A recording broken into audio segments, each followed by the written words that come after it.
parte del mercado son las que están representadas por acciones y bonos que ustedes habrán visto en su carrera.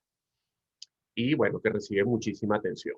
Y que por supuesto yo he estudiado y he trabajado y doy clases de eso. Yo doy el curso de gerencia de inversiones aquí en el IESA con otros colegas, ¿no?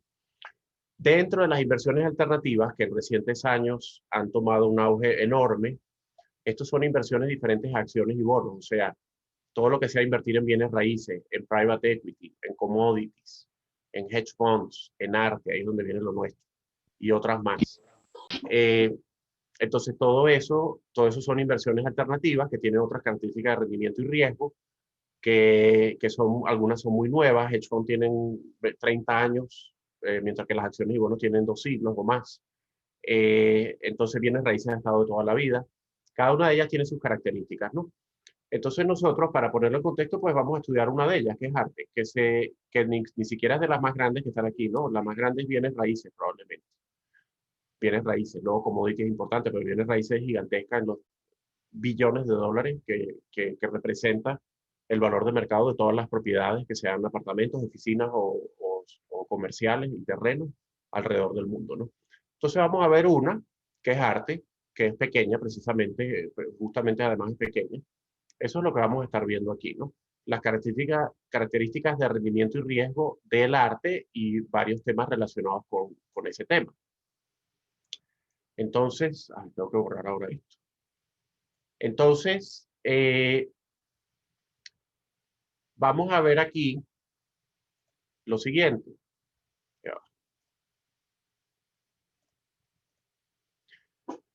La inversión en arte, bueno, ha crecido exponencialmente. También es una inversión que si bien tiene siglos, en los últimos años, en particular desde los años 80, ha tenido un auge enorme.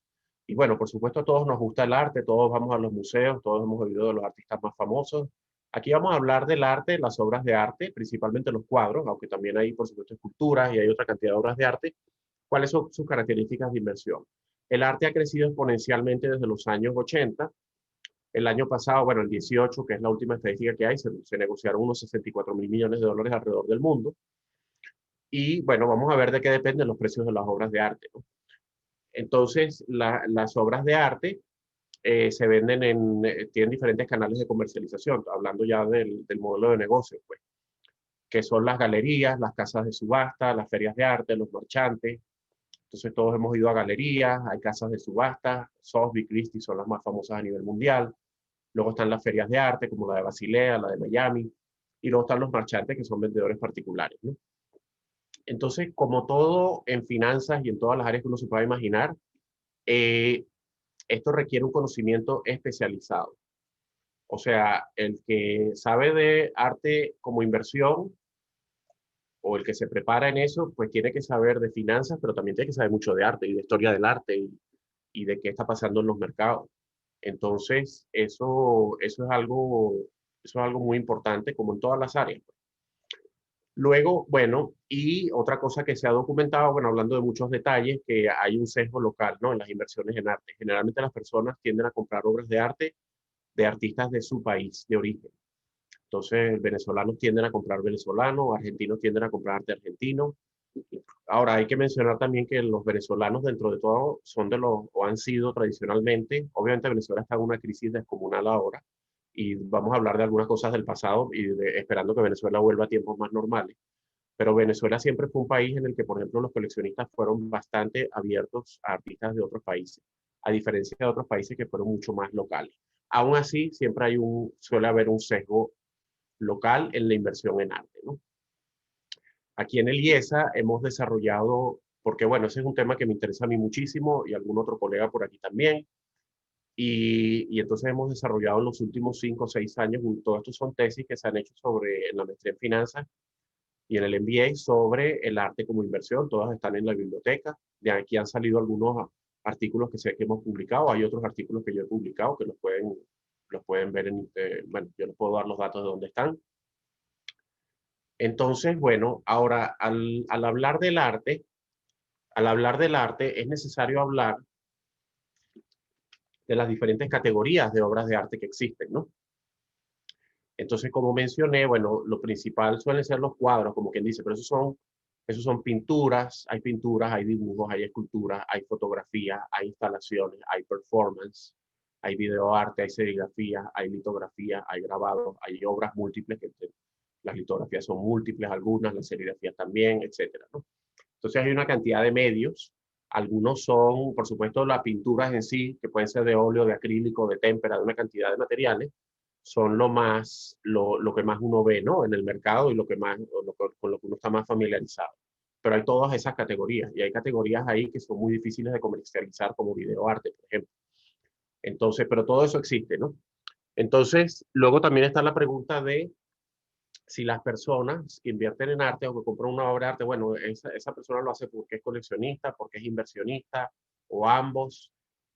Generalmente la persona, si la obra tiene ya un valor económico de cierta magnitud para la persona, digamos, pues la compra porque, probablemente porque le gusta la obra y el artista y tal, pero tiene que estar considerando ya los atributos de inversión, porque si va a estar gastando unas cantidades de dinero, eh, también tienes que saber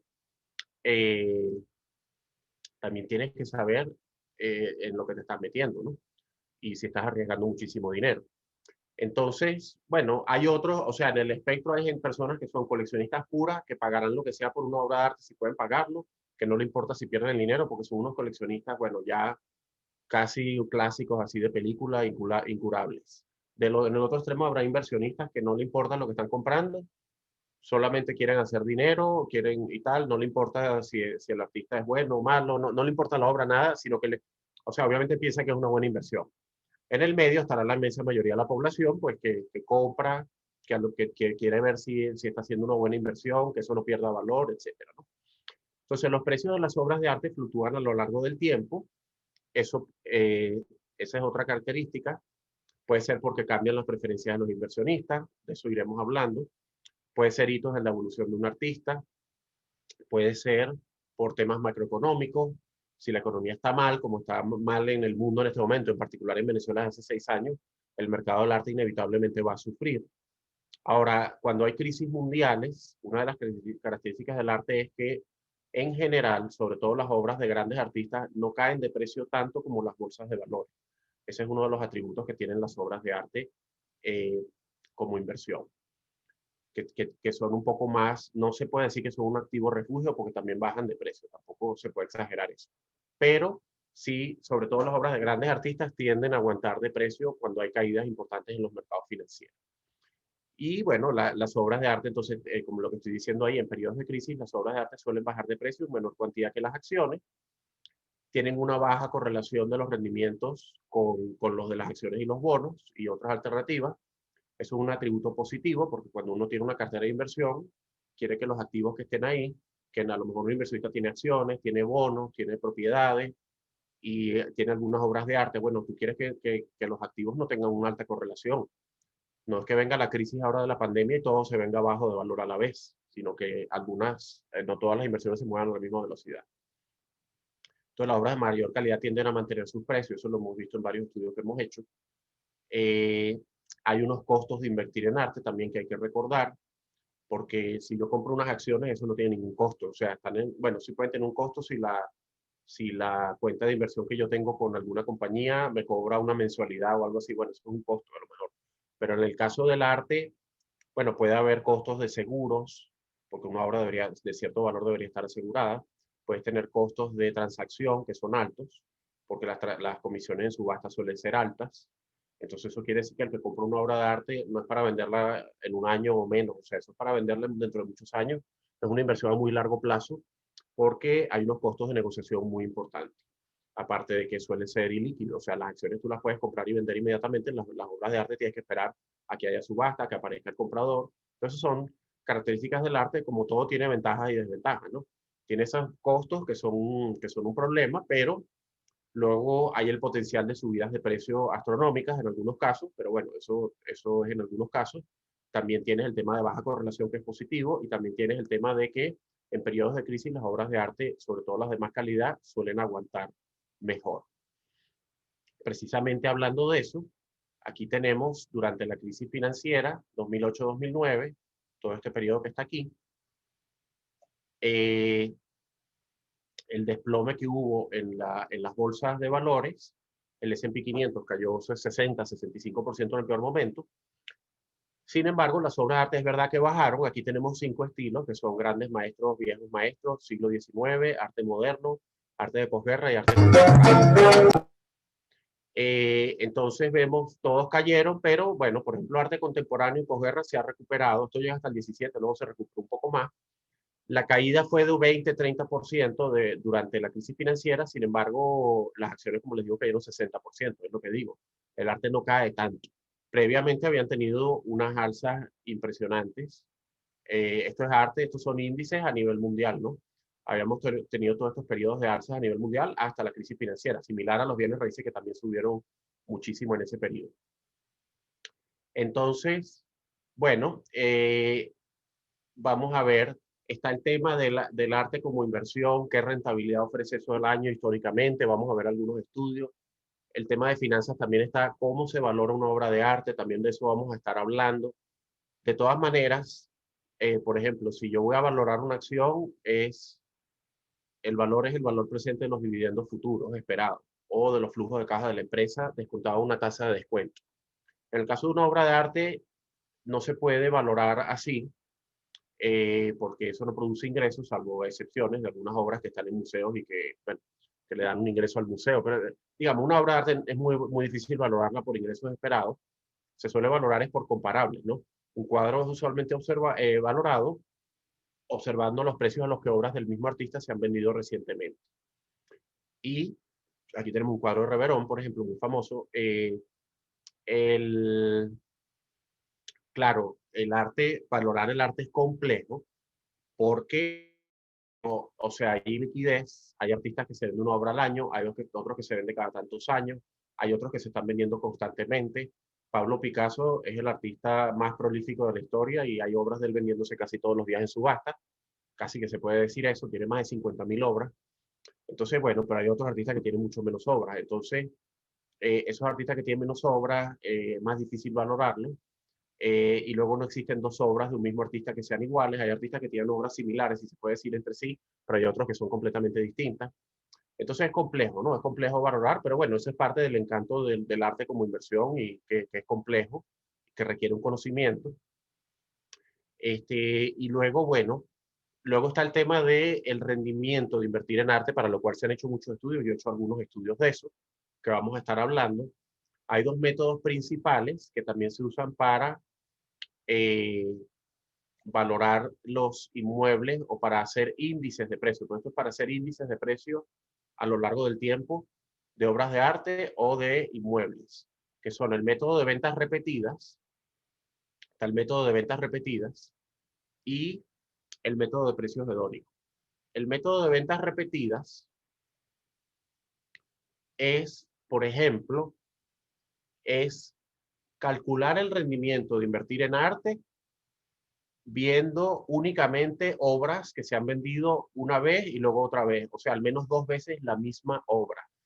Eso son muy pocas obras dentro del mercado, porque cuando tú tienes una base de datos de ventas de obras, de 1.000 obras, apenas 20 son obras que llaman repeat sale, que por ejemplo aquí hay un ejemplo, una obra de Gego, famoso artista venezolano, germano venezolana. Eh, Esta obra, Dibujo sin papel, 8513, se vendió en Sotheby's en el noviembre del 2004 en $75.000. Esa misma obra, 9 años después, se vendió en $701.000.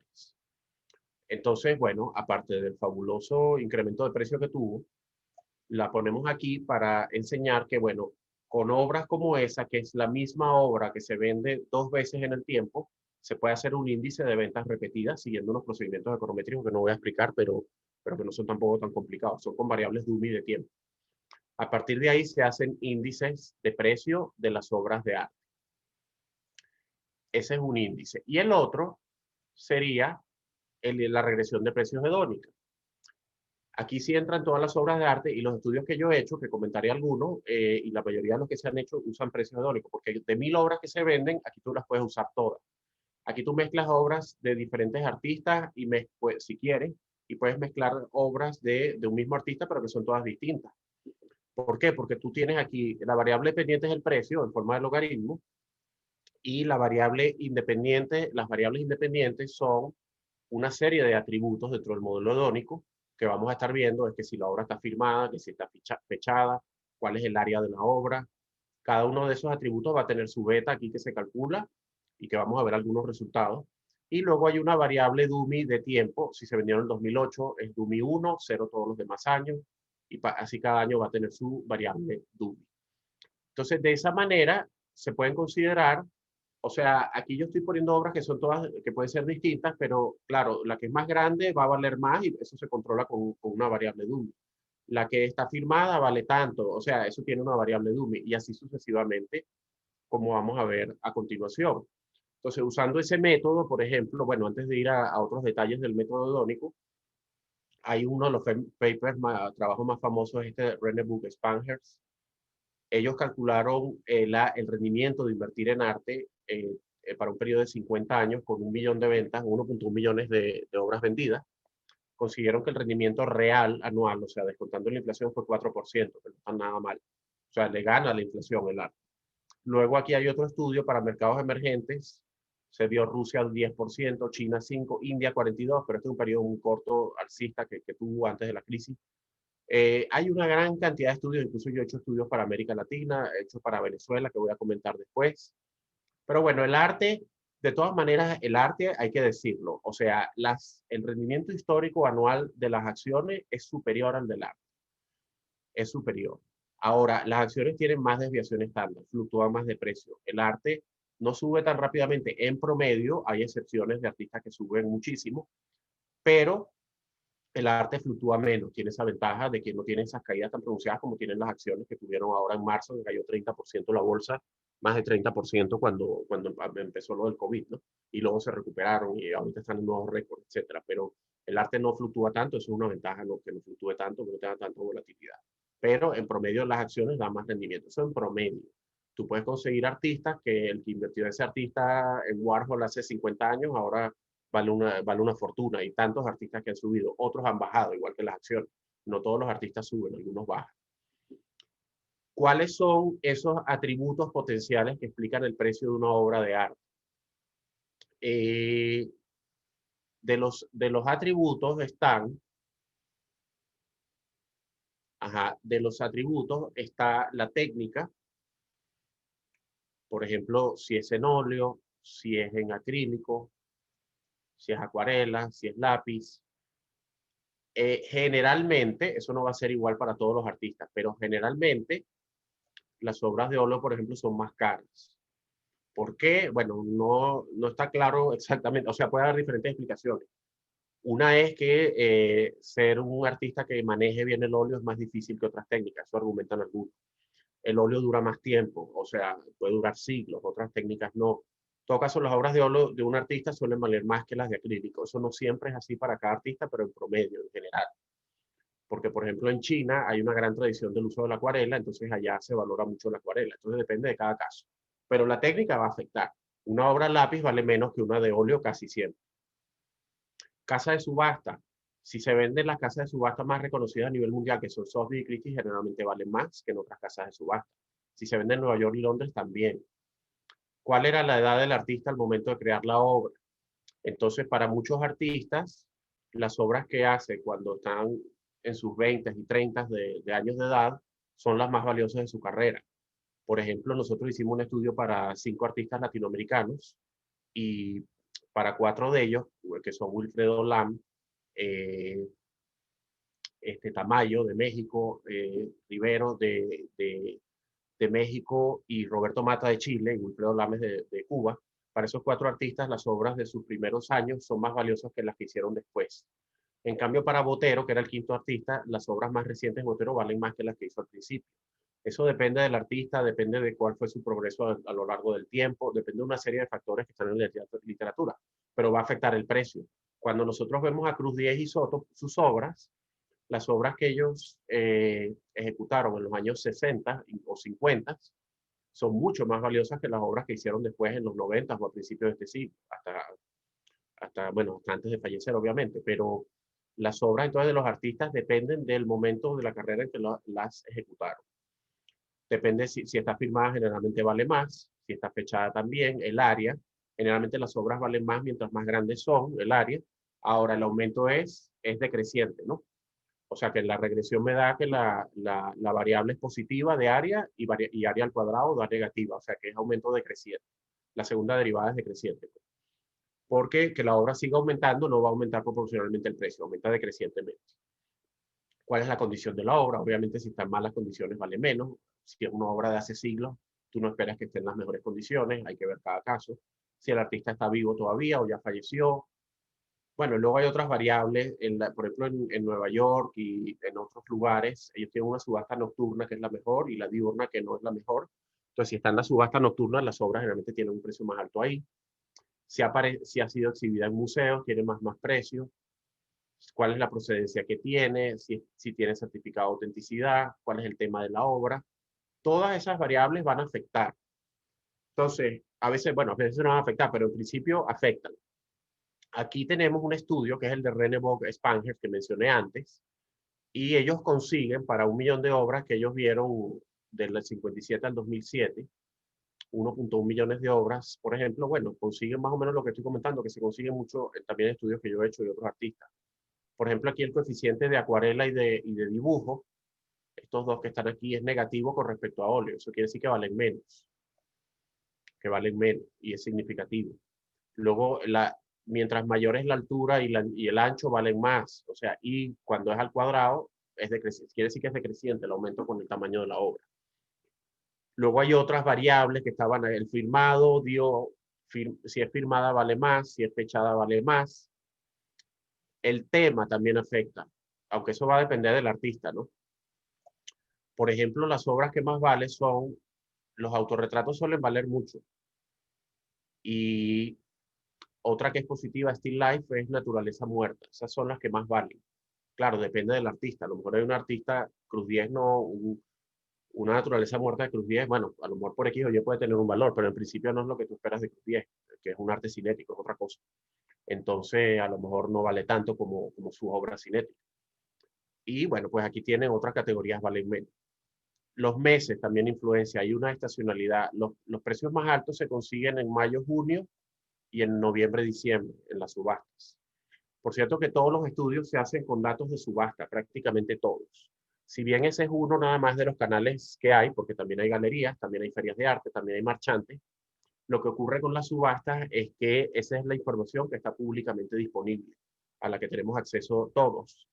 Y bueno, esa es la que está disponible. A partir de ahí es que se hacen los estudios. Es 1/3 del mercado, por decir un número o menos, pero es lo que hay. No hay información de las galerías, eso no existe de manera masiva. Entonces, bueno, la información de subasta no es que sea mala o buena, es menos mal que existe. Uno quisiera saber de otras partes del mercado, pero esa información no existe. Entonces, uno usa datos de subasta. Entonces, bueno, tienes esas estacionalidades. Luego, bueno, por ilustrar aquí, la obra más cara vendida en subasta fue hace 2 años, que ustedes conocerán esta obra, el Salvatore Mundi de Leonardo da Vinci, se vendió en Christie's en 450 millones de dólares. Ese es el precio más caro pagado por una obra en subasta. En realidad el precio fue 400 millones más 50 millones de comisión que cobró Christie's. Luego, hay que recordar también que el arte no es que uno compra y eso va a subir para siempre y que todos los artistas suben y que hay que estar consciente de las cosas, ¿no? Hay un artista, por ejemplo, Hearst, que es muy famoso. Ustedes a lo mejor han visto este tiburón en Formol, que es una de sus obras famosas, esta calavera hecha de diamantes. Ese es un artista ese es un artista de la nueva generación británica de los años 90. Y lo que yo quiero ilustrar aquí, ahí por ahí un micrófono prendido. Ajá, lo que yo quiero ilustrar aquí es que ese artista, ustedes ven la línea aquí, vino tinto, cómo subió del 95 al 2007 y cómo cayó después sustancialmente. Entonces, también puede haber caídas. Igual que las acciones caen, los precios de los artistas también pueden caer a veces. Y este cayó dramáticamente. Se ha recuperado un poco desde entonces, pero como toda inversión, no es infalible. Nada es infalible. Entonces, luego, bueno, hay otras artistas, también es importante comentar cosas que han ido pasando. Estas son 3 artistas mujeres que han tenido un reconocimiento tardío en sus vidas. Esta artista que está aquí a la izquierda es Bourgeois, que es francesa, era francesa. Esta artista que está aquí arriba es Carmen Herrera, que es cubana, pero ella emigró a Nueva York hace como en los años 30, hace muchísimos años. Y abajo está Yayoi Kusama. Estas dos están vivas, ¿no? Carmen Herrera tiene 102 años, algo así. Yayoi Kusama, que no sé, 80 y pico. Bourgeois falleció de 100 años, casi hace 99 años, hace poco. Pero bueno, ellas, ¿qué pasa? Las pongo aquí por varias razones, ¿no? Una, porque como eran artistas mujeres, ellas durante décadas tuvieron muchos problemas en exponer sus obras y en recibir un reconocimiento de los coleccionistas y de los inversionistas y de las personas en general. Lo tuvieron muy difícil durante décadas hasta años recientes. En el caso de Carmen Herrera, que tiene 102 años, su primera obra la vendió a los 90 años, hace unos años. Entonces, bueno, el mundo va cambiando. Afortunadamente ahora a las mujeres pues sí reciben la atención que merecen y también en los museos cada vez más. Y estas obras pues están teniendo, ahora más bien es casi lo contrario en el sentido de que hay un gran interés en las obras de ellas y están teniendo exposiciones alrededor del mundo, lo que son artistas mujeres. Y si desde el punto de vista de inversión, que estamos hablando aquí, se han hecho índices de artistas mujeres versus artistas masculinos, hombres, y las artistas mujeres han ido subiendo de precio más rápidamente en los últimos años, reflejando ese reconocimiento que están recibiendo finalmente, ese rezago que traen, porque obras de mujeres probablemente son tan buenas como las de los hombres o mejores en muchos casos, y sus precios eran muy inferiores. Ahorita el mercado es que lo está reconociendo. Entonces también todos esos temas aparecen aquí reflejados. Nosotros hemos hecho índices, esto salió en Debates y ese, hicimos un índice para Cruz Díaz y para Soto, el aumento espectacular que tuvieron desde finales de los 90 hasta el 2009, con la crisis cayeron, la crisis financiera global, luego se recuperaron un poco, pero ellos, en el caso de Cruz Díaz y Soto, pasó que, bueno, esos son dos grandes artistas mundiales del arte cinético, como todos sabemos, ¿no? Y tal vez, aunque en vida, y bueno, por supuesto en vida, pero en el caso de Soto, que falleció en el 2005, es después de fallecer. Él era reconocido mundialmente, por supuesto, antes de fallecer, pero después, pues ha habido un interés mundial o hubo un interés mundial en su obra. Y bueno, pues sus obras, que una obra que a lo mejor hace 30 años valía $10,000, ahora vale $200,000. Entonces son casos de artistas que han producido un rendimiento extraordinario. En los últimos años se ha estabilizado, no es que eso va a subir y subir toda la vida, como las acciones tampoco suben y suben toda la vida, se estabilizan, luego bajan. Eso sí, los artistas no fluctúan tanto como las acciones en general.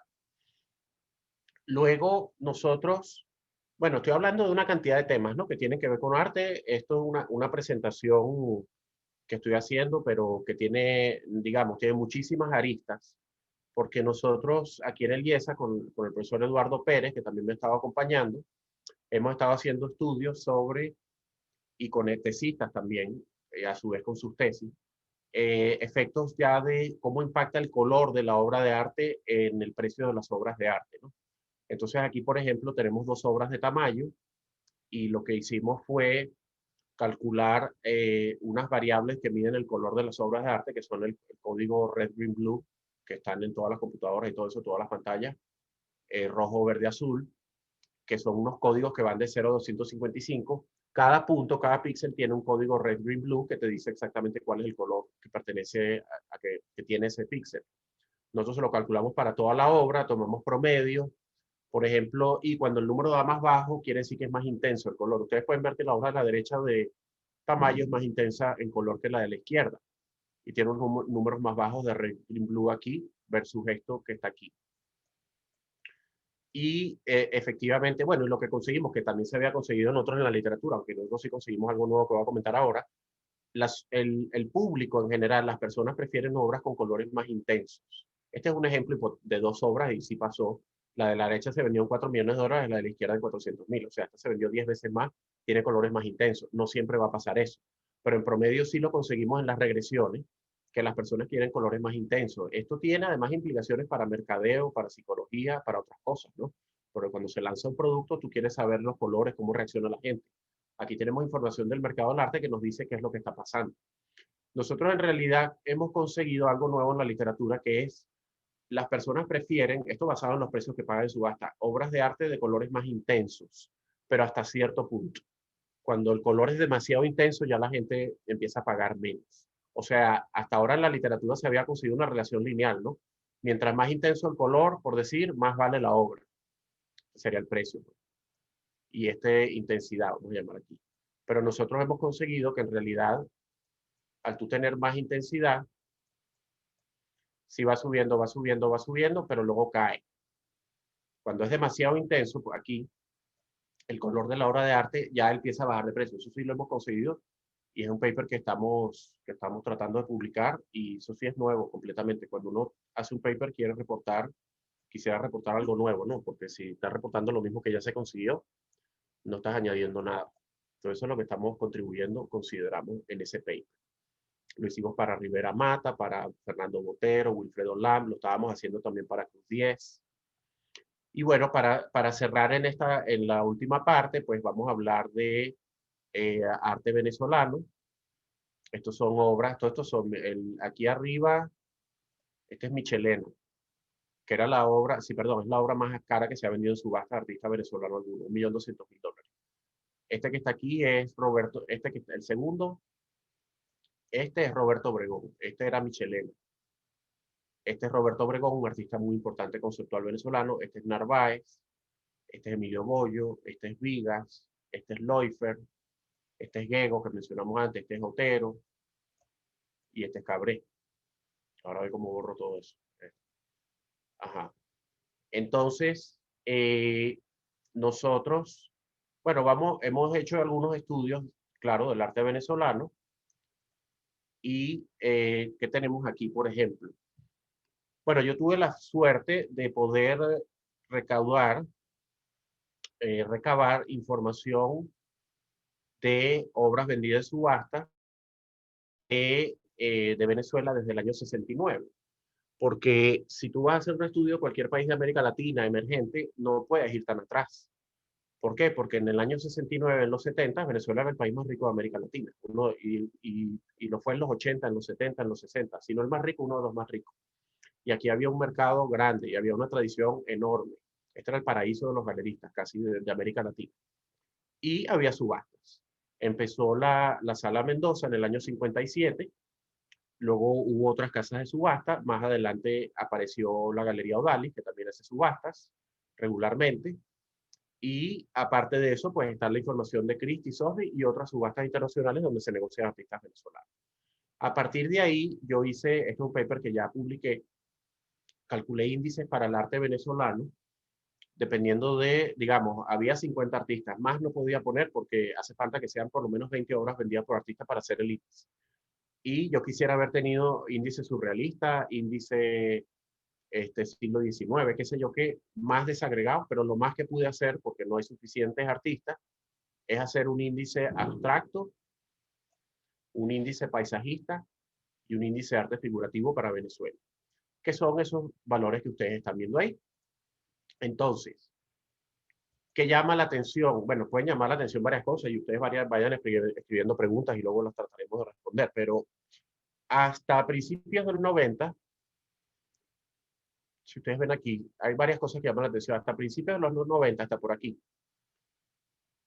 sí, mediados de los 90, los tres índices iban parecidos, a veces subió uno un poco más que otro y tal. De allá para acá, el arte abstracto venezolano se disparó, comparado con, tanto en absoluto como comparado con figurativo y paisajista.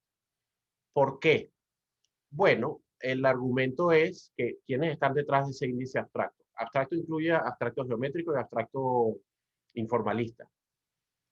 Pero ahí están Soto, Cruz 10, Gego, Otero, Manaure, eh, principalmente grandes artistas venezolanos y algunos otros más.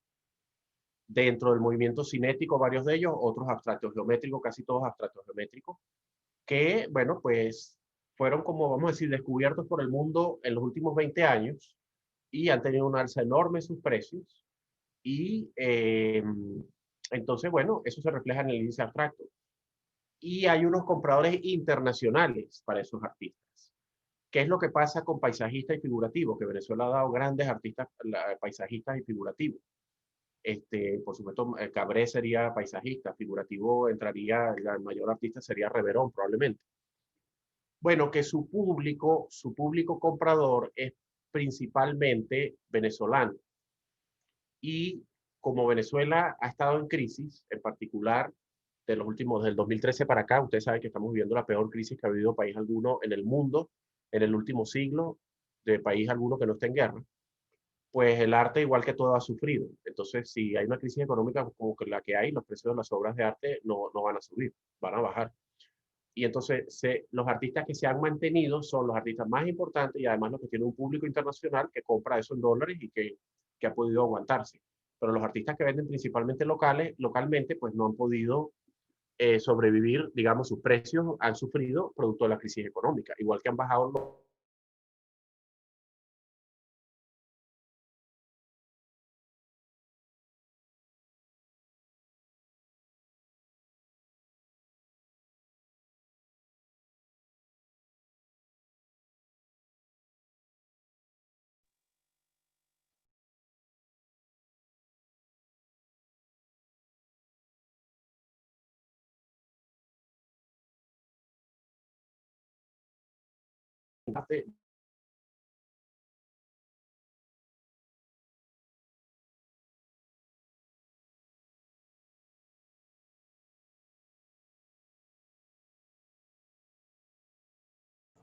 ¿Me oyen? Esto se cortó. ¿Me oyen? Sí, yo lo escucho. Ajá. No sé los demás. Sí. No, es que Si pudiesen avisar por el chat del Zoom. Sí, nos bueno, oyen. ya estaba yo terminando, pero por alguna razón se cerró eso. Eh, Sí, no sé si quiero ajá, volver a compartir pantalla, que eso sí no se perdió. ajá, pero está ahora compartida, ¿no? Por ahorita no. Ahora sí. Se Ajá, Ahora sí visualiza. se ve. ajá, estaba terminando que, digamos, esto, yo no pretendo que nadie se dedique a comprar obras de arte después de esta presentación. Esto es cultura general, esto es saber de arte, aprender de arte. Esto es aprender desde el punto de vista de un economista, saber que hay muchos mercados. Está el mercado de acciones, está el mercado de bienes y servicios, está el mercado de gasolina, está el mercado de bienes inmuebles, está el mercado del arte. A lo mejor a algunas personas, a algunos artistas les parece ¿cómo se dice? Un horror que uno esté hablando de mercado, pero bueno, para el arte. Pero la verdad es que el arte tiene un mercado y los artistas viven de que se vendan sus obras de arte y las obras suben y bajan. Y bueno, es el producto de alguien, de un ser humano, y lamentablemente eso puede subir o bajar de precio. Es más duro que cuando hablas del precio de la gasolina, que es algo etéreo.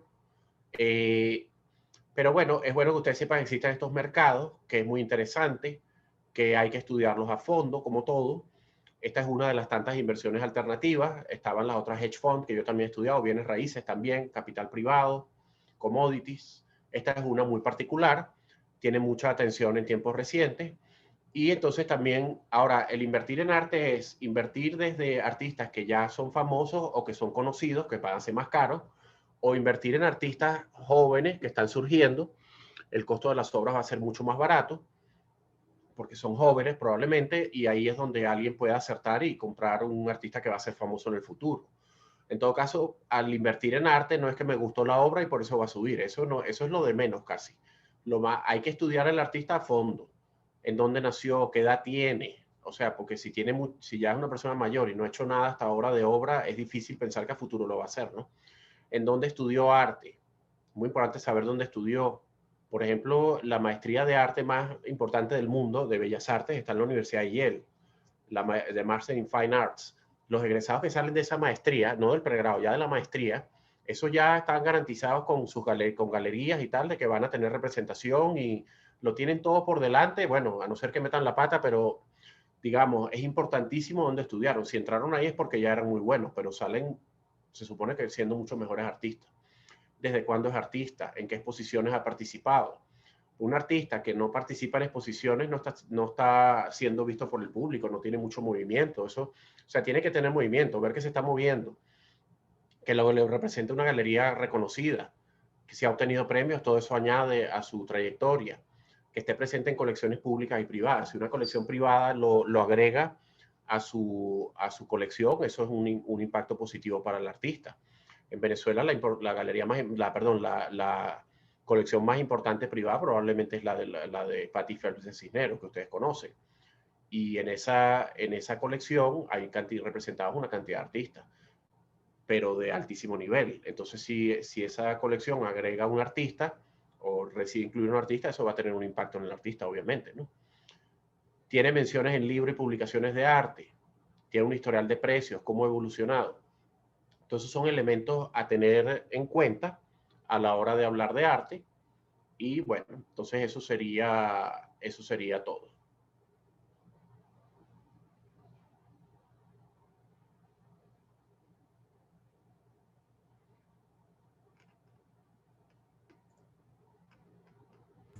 ¿Aló? ¿Se escucha? Aló, yo oigo, sí. Oh, ok. Bueno, em, damos por... Bueno, primero que todo, quisiera avisarles que en el chat se encuentra un formulario para que puedan llenarlo y así marcar su asistencia en el foro. Por otro lado, quisiera recordarles que pueden seguir a las páginas del Congreso en @Congreso Economía UCB en Instagram, @CE Economía UCB en Twitter. Y bueno, los invito ya a esta misma ponencia. Lo que sigue es un foro chat con Samuel Gómez Milano. De igual forma los invito a la serie de actividades que se van a estar haciendo el resto de la semana.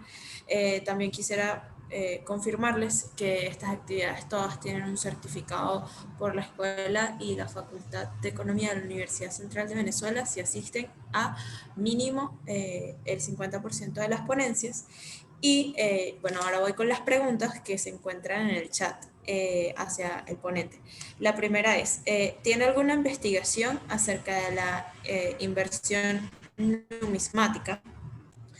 La segunda es hecha por Adolfo de Lima. ¿Se sabe? Ok. ¿Se sabe algún sesgo que pueda generar el hecho de que los estudios se basan principalmente en data de subastas? Por ejemplo, que la estacionalidad tenga que ver con los hábitos del público de las subastas o de los ciclos de venta de las galerías que hacen subastas. También hay otra pregunta por el chat, pero si quiere responda a estas dos Sí, mejor. y luego voy con las demás. Mira, de numismática, eso es muy interesante. Hay una cantidad de otros estudios sobre, digamos, lo que llaman coleccionables, ¿no? Entonces, eso incluye estampillas, o sea, numismática, bueno, estampillas, billetes, monedas antiguas y tal, o monedas, billetes, estampillas, postales, no sé qué. Hay una cantidad de otros coleccionables. Claro, es un mercado más pequeño que el del arte, es mucho más pequeño. Mira, no sé, la verdad es que de numismática no sé. Yo vi un estudio hace tiempo y los rendimientos de numismática no habían sido de estampillas, pues, no habían sido muy buenos en los últimos, qué sé yo, 10 años, pero tendría que revisarlo. No sé si eso, pues a lo mejor hay modas, yo sé que, no sé, hace 30 años, 50 años, qué sé yo qué, la gente coleccionaba mucho estampillas. Eso, claro, ya no se usan casi las cartas, pero bueno, puede seguir como algo histórico, pero no había habido un alza en particular. Por supuesto, siempre habrá una estampilla que se dispara de precio y todo lo demás, pero lo que estamos viendo aquí es como los promedios de todo, ¿no? Porque siempre va a haber una estampilla que se dispara, un artista, viendo los promedios. De todas formas, en coleccionables hay eso, hay violines, de los violines Stradivarius, hay índices de eso, hay índices de todo lo que usted se pueda imaginar. Otro mercado grande, por ejemplo, es de figuras de la Guerra de las Galaxias y otras, ¿no?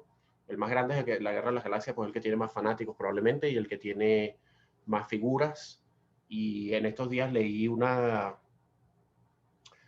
pareja, no sé, en Gran Bretaña, que recibió unos amigos, bueno, un amigo lo que sea, falleció y le dejó en herencia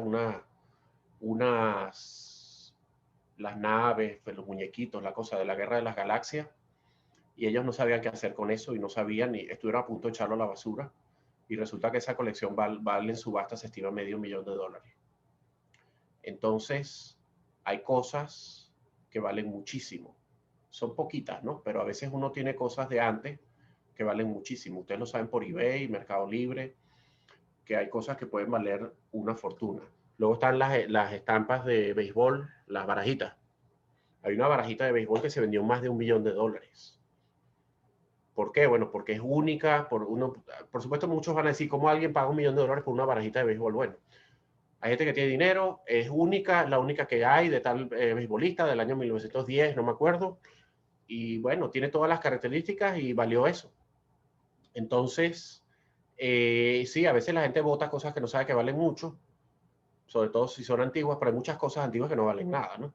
Pero de la Guerra de las Galaxias, eso se volvió tan icónico que si el que tiene juguetes de la primera película del año 77, y en ese caso además, lo que pasa con estas personas es que tenía, en la herencia había unas naves, no sé cuáles, de la primera Guerra de las Galaxias, juguetes, pero había una nave, por ejemplo, que estaba en el empaque original.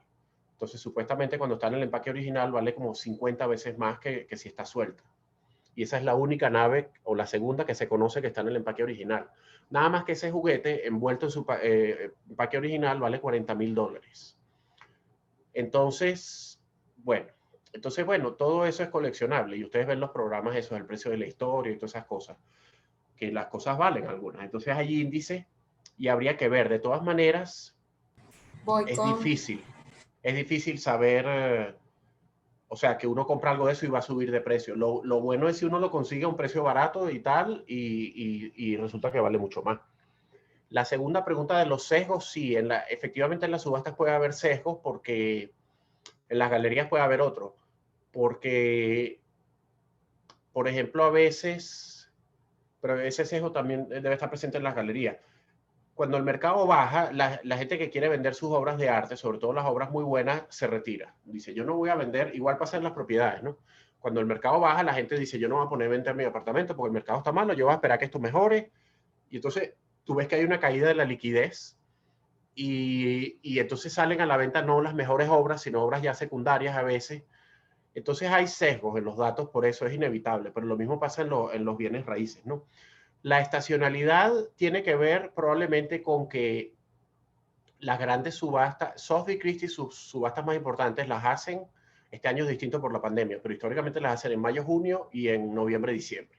Entonces, bueno, en noviembre, diciembre aparte es Navidad, a lo mejor la gente está de mejor humor. No es que la gente va a pagar más por obras de arte ahí, hay que estar con cuidado, sino que salen las mejores de obras de arte, las que alcanzan los mejores precios, y por eso en los índices hay como una estacionalidad ahí, si no corriges apropiadamente. Entonces, sí, hay una estacionalidad. En enero es el peor mes. No, nadie está vendiendo obras de arte en enero, en el hemisferio norte, que es invierno, pero en Navidad sí, porque, bueno, porque ahí están las grandes subastas.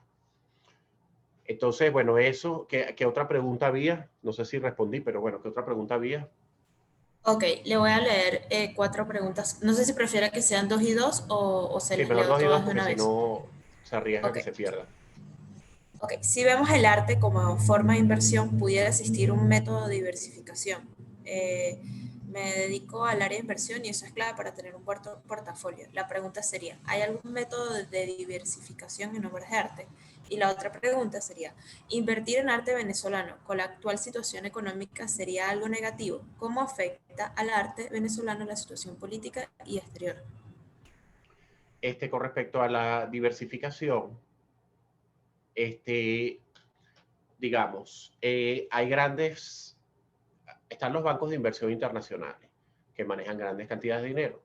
Tienen, o sea, en el arte se puede invertir porque alguien compra una obra de arte en una galería o en una subasta o en una feria, esa persona compró la obra y digamos está invirtiendo y la quiere disfrutar, ok. Pero también se puede invertir porque una persona, generalmente eso va a ser personas de bastante alto patrimonio, tiene una cuenta, tiene unas acciones, unos bonos en Estados Unidos, en Europa, lo que sea, pero tiene bastante dinero, entonces además invierte en bienes raíces y además es posible que le pongan le digan, mira, también puedes invertir en un fondo de arte. Entonces, pero va a invertir un 5% de su patrimonio, no una gran cantidad. Pero bueno, pero eso ya es una cantidad. Entonces ahí, pues se hacen modelos, o sea, al final vas a tener variables similares, que son medias y varianzas, rendimiento promedio y desviación estándar, que son difíciles de medir en el arte. Aquí, bueno, uno no tiene toda la información que quiere, hace lo mejor que puede, pero se le va a agregar un poquito, sobre todo, no tanto para ganar dinero, para tener una rentabilidad, sino porque cuando las cosas se vienen abajo, como con las crisis, el arte baja, pero no tanto. Es un activo que te da una seguridad. Por eso probablemente se lo agreguen a esa persona. Entonces, en esos mercados y para inversionistas de alto patrimonio existe esas posibilidades. Con respecto al arte venezolano como inversión, digamos, como comenté al principio de las láminas, el arte tiene un sesgo local importante, es decir, los principales compradores de arte venezolano son venezolanos, los principales compradores de arte mexicanos son mexicanos, y así, ¿no? Entonces, Crudieso, Oguego, todos ellos han subido porque, a pesar de la crisis del país, hay un mercado internacional para ellos muy interesado en la obra de ellos. No así para otros artistas, incluso varios premios nacionales, pero su público era venezolano y Venezuela se empobreció enormemente. Entonces, es una oportunidad, bueno, es como todo. Depende de qué pase en Venezuela en los próximos años, si finalmente aquí hay un cambio, si finalmente aquí mejora la economía, si se produce algún rebote en el futuro. Si la economía llegara a mejorar en el futuro, igual que las propiedades se deberían empezar a recuperar de precio, las obras de arte que han caído algunas 80% también se deberían ir recuperando de precio algunas. De hecho, en dólares es posible que algunas hayan subido en los últimos 2 años porque habían bajado demasiado en dólares. Igual que todo ha subido en dólares, por un tema de que el bolívar, digamos, entre 2013 y 2018, el bolívar se depreció mucho más rápidamente que la inflación. Hace 2 años todo estaba botado el precio en dólares. Ahora, desde hace 2 años, año y medio, 2 años, los precios en dólares, ustedes saben, han estado subiendo más rápido que los precios, que el tipo de cambio. Entonces ha habido lo que llaman inflación en dólares, que en realidad es como un reajuste de los precios en dólares. Entonces las obras de arte han subido algunas de, bueno, una obra que valía $1000 cayó absurdamente ya a $100, ahora está en 200, vamos a decir, se ha recuperado. Pero todavía falta muchísimo por recuperar. Ajá, ¿qué otras preguntas?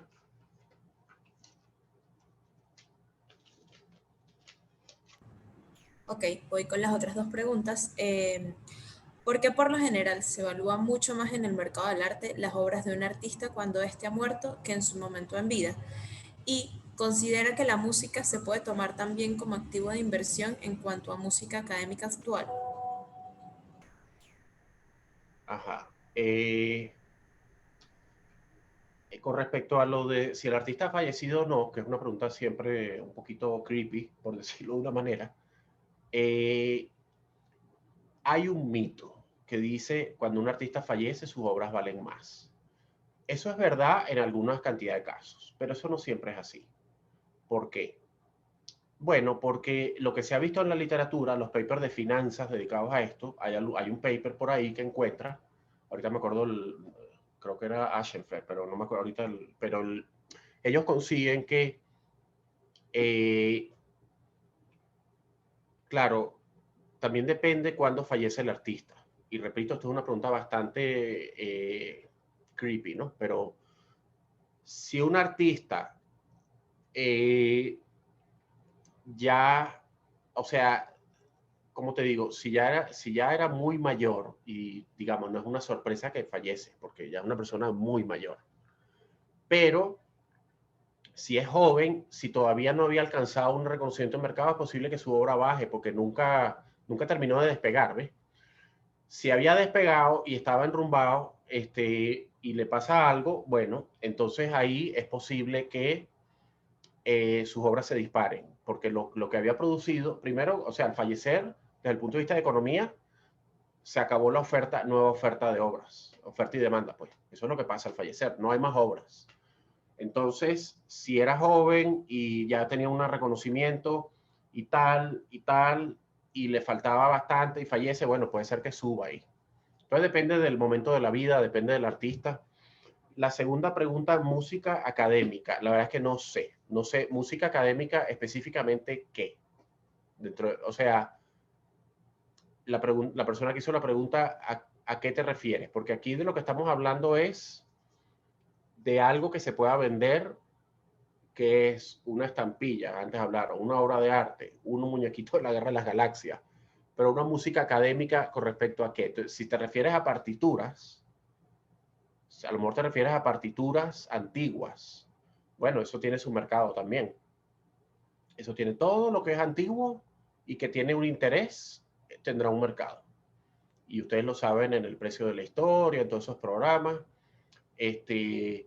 Bueno, la cantidad de antigüedades que hay. Obras actuales, pero tú te refieres a partituras actuales.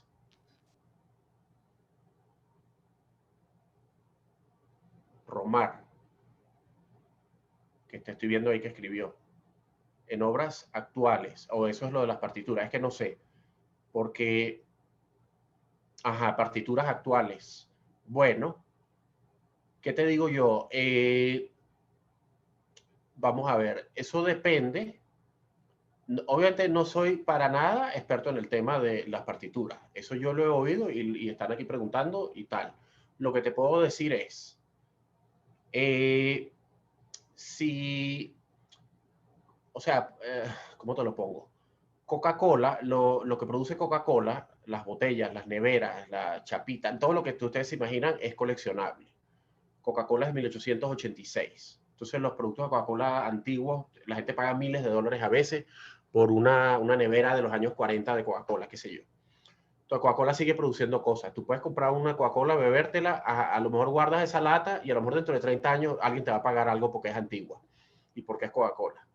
Ahora, que se va a disparar, probablemente no, porque ya la oferta es muy grande, pero quién sabe, quién sabe.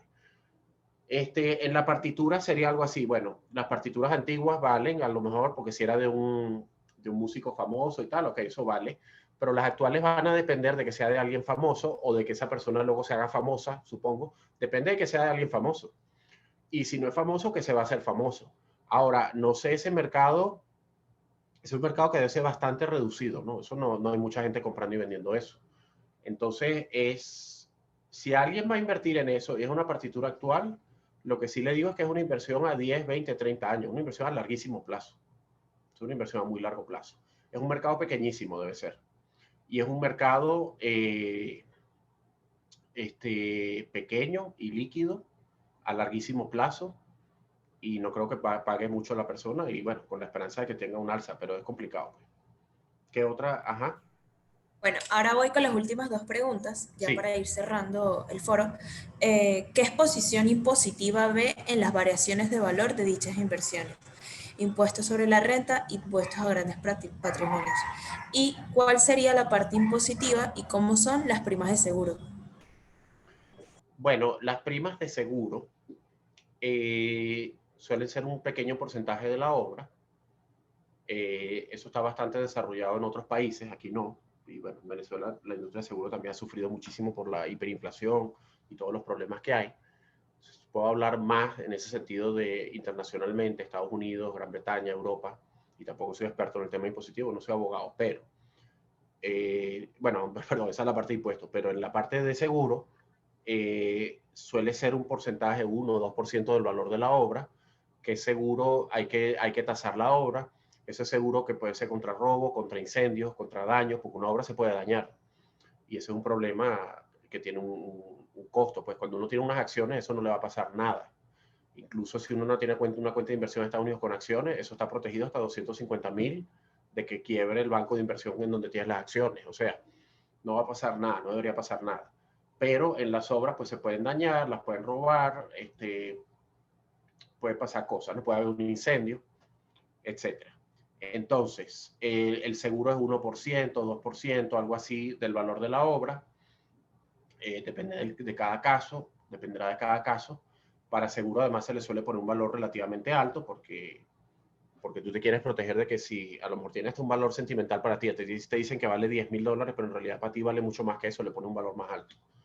En la parte impositiva, un tema con el arte, que hay que decirlo, es que el arte, para bien o para mal, y yo creo que lamentablemente para mal, está poco regulado comparado con las acciones.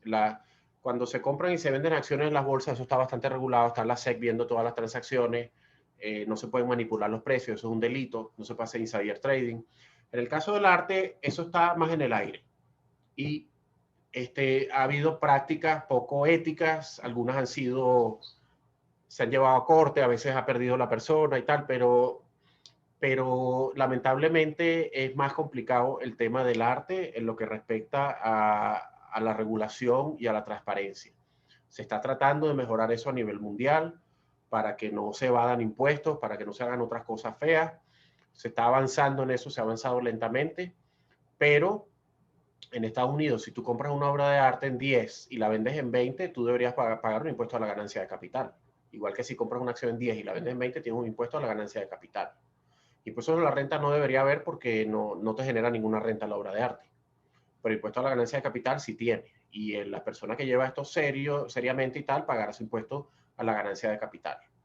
Y luego, si alguien deja en herencia unas obras de arte, bueno, pues tiene que haber unos tasadores que nombrará el Estado, que valorarán las obras para calcular cuánto vale eso, para luego calcular el impuesto. Todo eso se hace. Todo eso se hace. Y también las obras de arte muchas veces se donan y cuando se donan, eso para el donante tiene la ventaja de que el valor de la donación es deducible del pago de impuestos sobre la renta, ¿no? Entonces tiene esa ventaja. Entonces, ustedes ven donaciones por ahí importantes que serán por razones filantrópicas, por un seguro, pero además también tiene ese componente de impuestos. Ajá.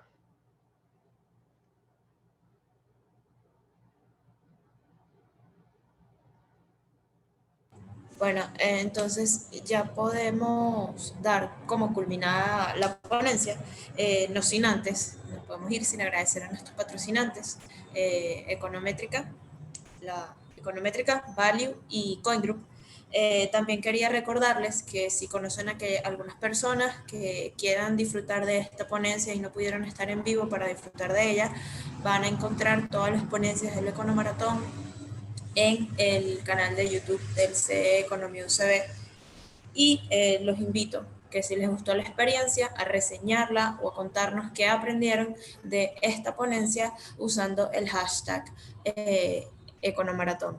Y bueno, muchísimas gracias al ponente por haber dado el espacio, por haber compartido con nosotros sus conocimientos y a ustedes por participar y estar aquí hoy. Bueno, Hasta luego. muchísimas gracias. Bueno, muchísimas gracias por la invitación y me encantó hacer la presentación y bueno, espero que les haya quedado algo y como este tema debe ser nuevo para muchas personas, si les Sí, interesa, bastante. pues sí, esto no es lo que usualmente ven por ahí, pero Es súper interesante.